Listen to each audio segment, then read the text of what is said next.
My aunt moved her family into my vacation home just for the summer while I was abroad.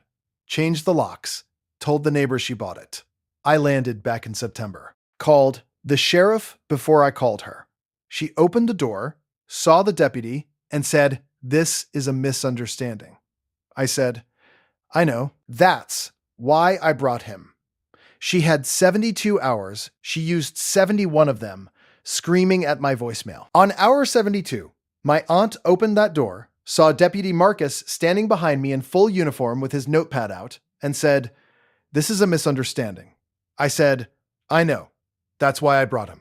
She blinked. She did the thing where she looks over my shoulder to see if there's someone else coming. Someone more reasonable. Someone she can work. There wasn't. Just me, a county deputy, and September morning air that smelled like pine and absolutely zero patience. She said, "Maxwell, you need to calm down."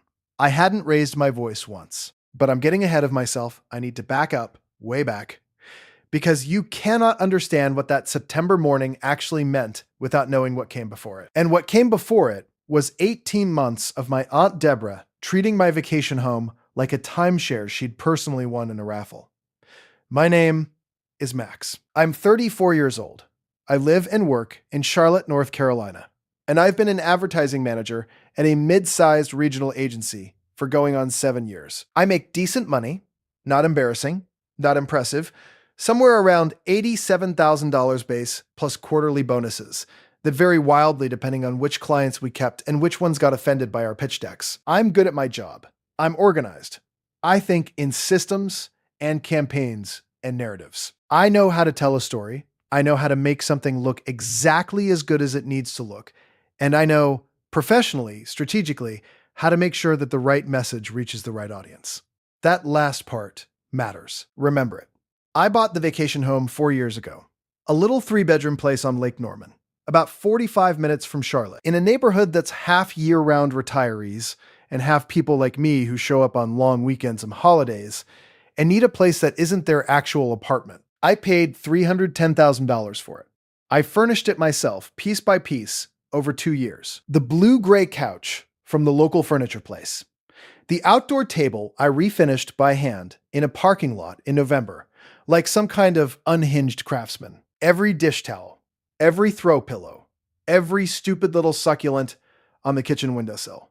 It was mine. It was thoroughly, deliberately, personally mine.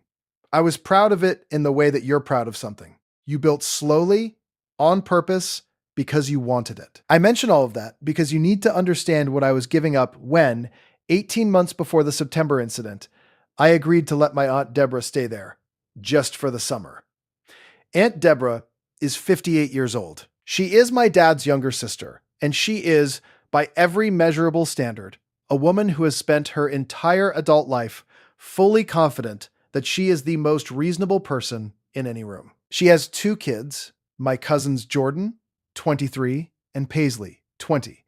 She also has a husband, Gary, patient, quiet, visibly tired Gary, who has been married to Deborah for 27 years and has the particular expression of a man who long ago realized that some arguments are not worth having and has made his peace with this. Deborah is not a bad person. I want to say that. She's not mean, not cruel, not calculating in the way that villain aunts in movies are calculating. She's something harder to describe.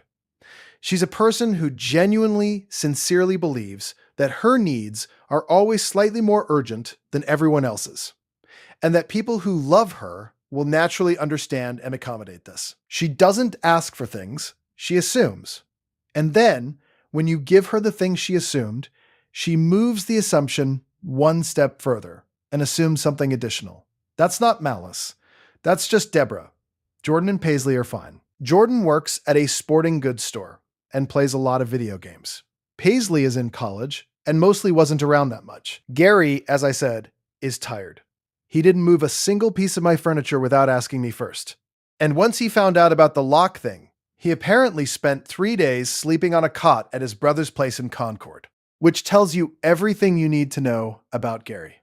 I love Gary. Gary deserves a vacation that is actually a vacation. The original ask, 18 months before September, Deborah and Gary's house in Mooresville had developed a foundation issue. Real, legitimate, not fabricated. The repair was going to take 8 to 10 weeks. Insurance was involved. It was complicated. They needed somewhere to go. Deborah called me in April. I was working from home in the middle of editing a campaign brief. And she said, "Maxie, we just need somewhere for the summer. Your lake house is just sitting there." The lake house was not just sitting there. I used it roughly 12 weekends a year. But the repairs were real and the need was real. And Deborah is family, and I said yes. I said, "Just for the summer, Deborah. I'll need it back by September at the latest. And please don't move any furniture," she said. Of course. Obviously. We're family. That phrase right there. We're family. I have since developed a deep allergic reaction to that phrase when used mid-negotiation. If someone says, "We're family," immediately after you've agreed to give them something, what they mean is, "I am about to move the goalposts, and you will feel bad about objecting because of the word I just used." So that was April. May was fine. June was fine. In July, I got a work opportunity I hadn't planned for. A client in London wanted our agency to handle a 3-month European campaign launch, and they wanted me specifically on the ground for it. I said yes because it was an incredible opportunity, and also because, honestly, it solved a logistical problem. The house was occupied. I was going to be abroad. Everyone wins. I told Deborah, I said, "I'm going to Europe for about 3 months starting mid-July. You're welcome to stay through that, but I need the house back the week I return in September. That gives you extra time." She said, "Of course, obviously. Thank you so much." There it was again. I was genuinely fine about it. I left the key. I gave her the lockbox code. I flew to London on a rainy Tuesday morning with a carry-on and a slightly excessive amount of relief. I should have known that, of course, obviously, was doing a lot of heavy lifting in that sentence. The first sign something was off came in August when I posted a photo from Edinburgh on my Instagram. A neighbor, a woman named Patrice, who lives 2 houses down and whom I'd met maybe 3 times, commented, "So beautiful. When did you sell? Your aunt said it was all finalized. Such a lovely family. Enjoy Edinburgh." I stared at that comment for a very long time. I typed, "I didn't sell." Patrice replied with a string of confused emojis. I called Deborah. She didn't pick up. I texted her. She sent back, "We'll talk when you're home. It's easier." I called Gary. Gary answered on the second ring, and I could hear from his voice that he'd been expecting this call. He said, "Max, I want you to know I had nothing to do with that." I said, "Gary, what did she say to the neighbors?" Long pause. "She told Patricia at number 12 that you'd agreed to sell. She told the Hendersons that you'd given her a very good price because family. She might have, and I'm still unclear on the details, she might have mentioned a number, 290. I sat down. $290,000. My aunt had told the neighbors she bought my house for $290,000, which meant she'd not only claimed ownership, she'd negotiated herself a fictional $20,000 discount in the story she told. I don't know why that detail made it worse. It just did. I said, "Gary." He said, "Yeah." I said, "Did she change the locks?" Another long pause. The locksmith came on a Thursday. I put my phone down on the hotel bed in Edinburgh and looked at the ceiling for approximately 4 minutes. Here is the thing about being an advertising manager that most people don't understand. The job is not fundamentally about being creative. The job is about understanding narratives. The story a situation tells, the story people believe, and the story you want them to believe instead. I looked at the ceiling for 4 minutes, and I was not thinking about anger. I was thinking about narrative. My aunt had created a narrative. She had told it to 8 to 10 neighbors at minimum. She had done this over the course of 6 weeks while I was abroad and couldn't contradict it. She had changed the locks and planted the story, and settled into my house like she was the main character of a home renovation show. She had run a campaign, an unauthorized, clumsy, frankly amateurish campaign, but a campaign nonetheless. I am a professional. I was going to come home and run a better one. I landed at Charlotte Douglas on a Friday in the second week of September. My checked bag, I was pleased to note, arrived on the correct carousel. I drove the 45 minutes to Lake Norman with the windows down and a coffee from the airport Starbucks that was somehow both too hot and somehow not hot enough. I didn't call Deborah. I drove to the sheriff's department first. I had called ahead.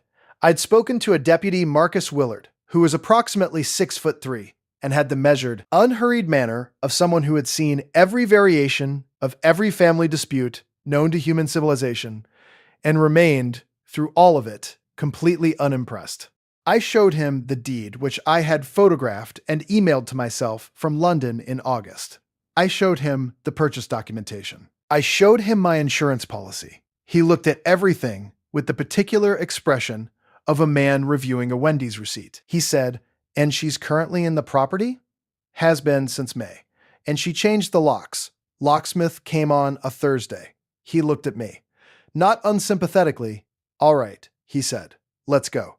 We drove in convoy. His cruiser, my Subaru. The neighborhood on a Friday morning is mostly quiet. Patrice from number 12 was getting her mail. She saw me. She looked at the cruiser. She looked back at me. She did not wave. I knocked. Deborah opened the door in a floral bathrobe and the expression of a woman who had been expecting this moment and had run 1,200 mental rehearsals of how it would go. She said, "This is a misunderstanding." I said, "I know. That's why I brought him." Deputy Willard, to his immense professional credit, simply held up my documentation without a word. Deborah said, "Maxwell, this is humiliating." I said, "The locksmith came on a Thursday, Deborah. She had 72 hours to vacate." Deputy Willard explained this with the patient thoroughness of someone who has delivered this particular speech many, many times. I changed the locks myself. I had bought a new set at a hardware store on the way over because I'm organized and I plan ahead. While Deputy Willard stood in my living room and Deborah called Gary 17 times from the kitchen. Gary drove over. Gary took one look at the scene, looked at me with an expression that said everything, and started packing boxes. I drove back to Charlotte. I went to bed at 9 p.m. and then I woke up at 2 in the morning because I am an advertising manager and I had an idea. Okay, I need you to understand something about me before I tell you this next part. I am a calm person. I am a reasonable, measured, professional person. I do not make impulsive decisions. I think in campaigns and strategies and long-term narrative consequences. What I did over the next 6 hours was calm. It was reasonable. It was professional. It was, I would argue, perfectly scaled to the situation. The situation being, my aunt had told 8 to 10 neighbors that she had purchased my house. She had run an unauthorized narrative campaign in my absence. I was going to correct that narrative. With full creative budget. It started simply enough.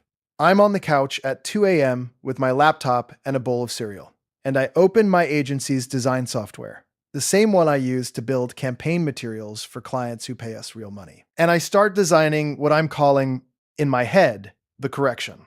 The first thing I make is a neighborhood newsletter. 2-sided, full color, 8.5 by 11. Glossy stock. I've designed probably 600 of these things over my career. I know exactly what makes one look credible, warm, official. I choose a clean serif font for the header.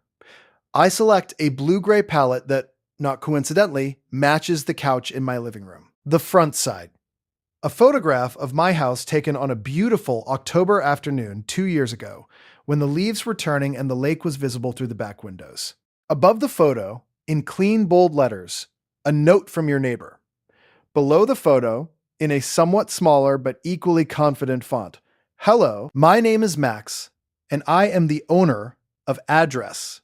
I purchased this property in 2019 and I've been your neighbor ever since." I wanted to take a moment to formally reintroduce myself following a summer of some confusion about the property's ownership status. I'm going to be honest. I added a small professional headshot of myself in the upper right corner. Just my face, in a circle, like a LinkedIn profile photo. Warm smile. Business casual. The photo is from a company event 2 years ago, and I look genuinely approachable. The backside. A brief, factual, extremely polite timeline. The property at SARE has been owned by Max, last name since March 2019. The property was not listed for sale at any point during 2023 or 2024. No sale occurred. Then, in a separate little box, I'll be returning to the lake house regularly from October forward, and I look forward to finally meeting those of you I haven't had the chance to connect with. Please feel free to reach me at Mac's actual phone number and email. At the bottom, in smaller text, I added a QR code. The QR code linked to a newly created Airbnb listing for the property. Because I had decided, while I was at it, to list the house as a short-term vacation rental. I had been thinking about doing it for years. The timing felt right. I built the listing in about 40 minutes, professionally photographed it with photos I already had on my phone, gave it a name, wrote a description, set the rates, activated it. The first available booking date was, due to some unavoidable scheduling realities, the Saturday morning 48 hours after Deborah's 72-hour window expired, which at 2 a.m. I didn't think was a problem. I sent the newsletter file to a 24-hour print shop in Charlotte at 4 a.m. I ordered 45 copies, glossy, full color, folded, ready by 7 a.m. I drove back out to Lake Norman at 7:30. I walked to every single mailbox on the street. 43 newsletters, delivered by hand, before Deborah finished her coffee. I know. But hear me out. I was on my fourth block of mailboxes when I heard the door of my house open. I looked back. Deborah was standing on the porch in the same floral bathrobe, holding my newsletter with both hands, staring at it with the expression of a person who has just been handed a letter they were not expecting. She looked up at me. I gave a small wave. She went back inside. I delivered the remaining newsletters. The thing about a well-designed piece of printed materials is that it has gravity. People actually read it. It goes on a fridge or a counter and sits there and gets looked at again. I know this professionally. I built my career on this fact. People throw away a flyer. They keep a newsletter. By noon, the texts started coming in, not to me, to Deborah. Because here's the thing I didn't account for. And genuinely, I want to be clear, I did not plan this specific part. Several of the neighbors that Deborah had told about the sale had saved the contact number she'd given them as the property owner. That number was not my number. It was her cell phone, which meant that when those same neighbors, having now received an official-looking newsletter with my completely different contact information, had questions, they had two numbers, mine and hers. She got 11 texts in 2 hours from neighbors introducing themselves to the new owner and asking follow-up questions about the sale. Patricia from number 12 texted her, "Hi Deborah, got a letter from the real owner today? Did you two work things out? Congrats on the new place anyway." The Henderson family from number 7 texted, "Hi, we got a notice from someone saying they own the house at your address. And haven't sold? Is everything okay? Call us if you need anything." And then, and this is where it tilts slightly past what I had planned, a woman I had never met, from the house at the far end of the street, texted Deborah the following message. "This is Sandra. I don't think we've met, but I got a newsletter from someone named Max about your house. It has a QR code for an Airbnb. A family called the Hoffmans contacted me through Nextdoor because they booked it for next weekend, and they wanted to know if there was parking for a minivan." The Hoffmans had already booked the house for the weekend, 48 hours after the 72-hour window. That's the part I need to explain I genuinely did not plan. Deborah called me 14 times between noon and 4 p.m. I was back in Charlotte, calmly answering emails, and I watched the calls come in with the particular focus of a person who has made a decision and is at peace with it. At 4:15, she left a voicemail. The voicemail was 6 minutes and 43 seconds long. I know this because I listened to it twice. The first 90 seconds were devoted to the concept of family loyalty. The next 2 minutes were a detailed rebuttal of the newsletter's misleading framing. There was a section, about a minute and a half, where she pivoted to what I can only describe as a legal analysis, the core argument of which was that everybody knows what a summer loan means. And then the final portion, roughly the last 45 seconds, circled back to the Airbnb listing specifically. And her voice did something I had never heard from my Aunt Deborah before. She said, "Maxwell, did you brand my house?" I had. I had given the vacation rental a name and a logo, and a little description that used words like lakeside retreat and refined comfort. I had used the exact same blue-gray palette as the newsletter. There was visual consistency across materials. There was a brand identity. It was not her house. That was the whole point. But I understood what she meant. She meant, did you turn this situation into a campaign? Did you make materials? Did you run this like a project? Yes, Deborah, I did, because that is what I do. She called me 9 more times that evening. I let each one go to voicemail. My phone became a kind of performance art piece. I would see her name, watch it ring 4 times, and return to my email. The voicemails accumulated like a documentary archive. By the time the sun went down on Friday, I had also received 41 text messages from various family members, organized into a clear chain of command. First, Deborah. Then, her daughter Paisley, who sent me 3 texts in 30 minutes, escalating from confused to defensive to a single message that said, "This is SO extra."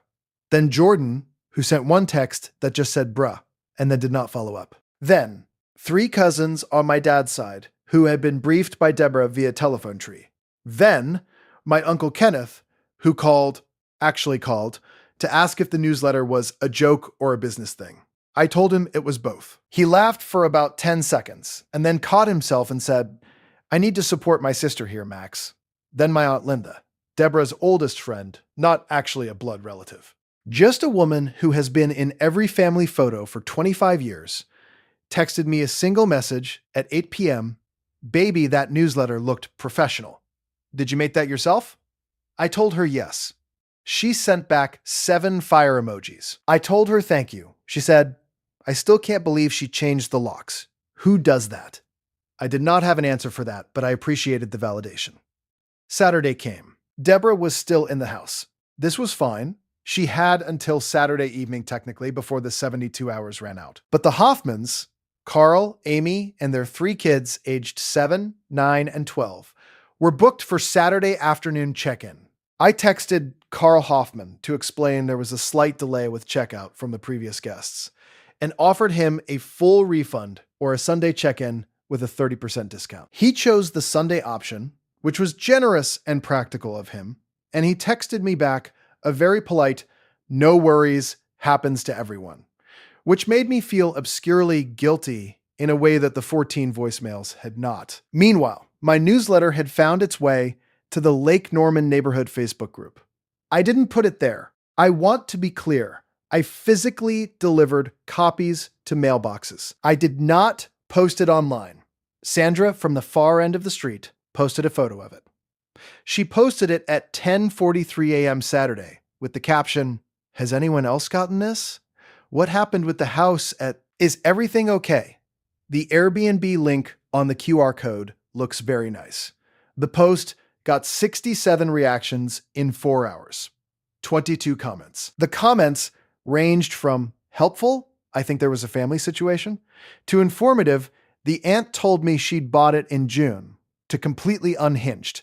"This is why you should always check the county deed records before you befriend." New neighbors, Karen, not directed at you, Sandra, just in general. There was a comment from a woman named Beverly, who apparently owned a house 3 streets over and had no connection to any party involved, but wanted everyone to know that she'd seen this kind of thing before, and it never ends well for her. The family. Beverly was not wrong. My agency's art director, Theo, who follows me on Instagram and saw my Edinburgh post in August and knew vaguely that something was going on, sent me a screenshot of the Facebook post at 1 p.m. with the message, "BRO. Is this you? Did you mail a campaign piece to your entire vacation neighborhood?" Max. I replied. "Brand consistency." He replied, "I'm showing this to the entire office on Monday." He showed it to the entire office on Monday. Someone in the office printed the newsletter and taped it to the break room wall as an example of effective local outreach. This was my professional ecosystem. I work with these people. My manager, a 52-year-old woman named Cheryl, who has seen everything, stopped by my desk Monday morning and said, without preamble, "The Lake Norman newsletter." "That was a 12-point font on the body copy?" I said. 11 point. Gave it more breathing room. She said, smart. Also, please never do something like that to me personally. I said I wouldn't. She said, did it work? Hour 71 of the 72-hour window, 14 missed calls, 22 texts, one very long voicemail from my dad, who was at this point involved because my dad is Deborah's older brother and felt obligated, and approximately 60 Facebook comments from people who had no part in any of this. Hour 71 and 40 minutes, my cousin Jordan, whom I had not spoken to directly in all of this, texted me. Not a defensive text. Not an escalating text. Just, she's packing up. Just so you know.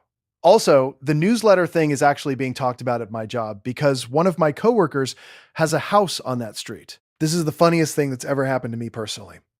I texted back, glad someone's enjoying it. Jordan replied, we all are, bro. We're just not allowed to say it. Hour 72. I drove back out to Lake Norman. The driveway was empty. The garage door was closed. I unlocked the door with my new key, the one from the hardware store, the one I'd installed myself, and walked inside. The house was clean, not dramatically clean, not performatively clean, just normal clean. The dishes were done. The couch was straight. Someone, Gary, I'm almost certain, had wiped down the kitchen counters. On the kitchen table, there was an envelope. My name on the front, in Deborah's handwriting. I stood there for a moment and looked at it. Inside was a note that said, I know I went too far. I'm not ready to talk about it yet. The neighbors were embarrassing, and I shouldn't have said what I said. Gary is upset with me. I'll call you when I'm ready. D, no apology, exactly. But also, not nothing. I stood in my kitchen that I had missed for 3 months and looked at the succulents on the windowsill. They were alive. Someone had watered them. I don't know if that was Deborah trying to say something or just basic plant care. But either way, the succulents were alive. I sat down at the kitchen table.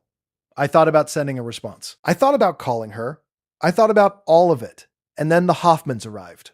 Carl and Amy and their 3 kids, Waverly 12, Ben 9, and Maisie 7, pulled into the driveway in a minivan at exactly 2 p.m. Sunday. 2 hours early because Carl had texted me asking if that was okay. And I'd said yes because I was already there. Amy was carrying approximately 4 bags and a portable speaker. Carl had a cooler. The kids sprinted for the back door toward the lake before anyone had done a formal introduction. Amy shook my hand at the door and said, I saw the Facebook post about the whole situation. Everyone in the group was talking about it. I said, I'm sorry about that. She said, are you kidding? That newsletter was beautiful. Did you do the design yourself? I said that I did. She said, can I ask what you do for work? I told her. She said, I own a boutique in Davidson. Can I get your card? I gave her my card. The Hoffmans stayed for 4 days and left a 5-star review. They booked again for Christmas weekend. The fallout, organized chronologically. Monday, the break room newsletter. Theo's text, my manager Cheryl. Office legend status, unofficial. Tuesday, my dad called me. Not to lecture me, to tell me that he'd talked to Deborah. He said, she knows she was wrong about the house. She's struggling with the neighbors part because she has to see them. I told her that was the consequence of making it a neighborhood story. I said, I didn't make it a neighborhood story. Long pause. Well, he said carefully, you made a very beautiful newsletter about it. He wasn't wrong. I conceded the point. Wednesday, the Facebook group post reached 109 comments. Someone created a separate post asking if they could find out where the Airbnb was to book it. Sandra shared the QR code. I got 4 new bookings in one day. Thursday, Gary called me. This is the one that I wasn't expecting. Gary said, Max, I want to say something. I said, okay. He said, I've been married to your aunt for 27 years. I love her. She has a lot of good qualities that I'm not going to list right now because this isn't that kind of call. But she told those neighbors she bought your house. She changed your locks. And she did it while you were overseas and couldn't do anything about it. I said, Gary. He said, I'm not done. I want you to know that I told her that the reason you called the sheriff instead of calling her first wasn't because you were being dramatic. It was because you'd already tried the normal way and it didn't work. I told her that. She didn't agree with me. But I told her. I said, "Thank you, Gary." He said, "The newsletter was a bit much." I said, "I know." He said, I'm not sorry it happened, but professionally speaking." I said, "I've heard that feedback." He laughed. Gary actually laughed. And then he said, "I'm going fishing next week. You want to come? Before the weather turns." I said yes. 3 weeks later, Deborah called. She called on a Sunday morning, which felt intentional. Sunday morning is the family call window. Always has been. It's neutral territory. I let it ring twice before I picked up. She didn't open with an apology. She opened with, "The Hendersons from number 7 sent me a cookie tin. I think they felt bad." I said, "That's very nice of them." She said, "It's a peace offering." I said, Long silence. She said, "I told people I bought your house." Max. I said, "You did." She said, "That was not okay." I said, "No." Another silence. She said, "The newsletter was excessive." I said, "I've received that feedback." She said, "I'm not apologizing for saying the newsletter was excessive because it was." I said, "Noted." She said, "But I am sorry about the locks and about the neighbors." Not in that order. The neighbors thing was worse. I sat with that for a moment. It was not a perfect apology. It had conditions and rankings and a little competitive footnote about the newsletter at the end. It was a Deborah apology, which is to say, it was partial, it was real, and it was probably the most she could give at this point in time. I said, "Okay." She said, "Okay." I said, "Okay. Yeah, okay." She said, "I'm not going to ask to stay at the lake house again." I said, "I appreciate that." She said, "It's on Airbnb now anyway." I said, "It's doing very well." She said, "I know. Paisley showed me the listing. You wrote, 'Serene lakeside retreat with refined, curated interiors.' Maxwell, you wrote that about your own house." I said, "It's accurate." She made a sound that was almost a laugh. Not fully, but almost.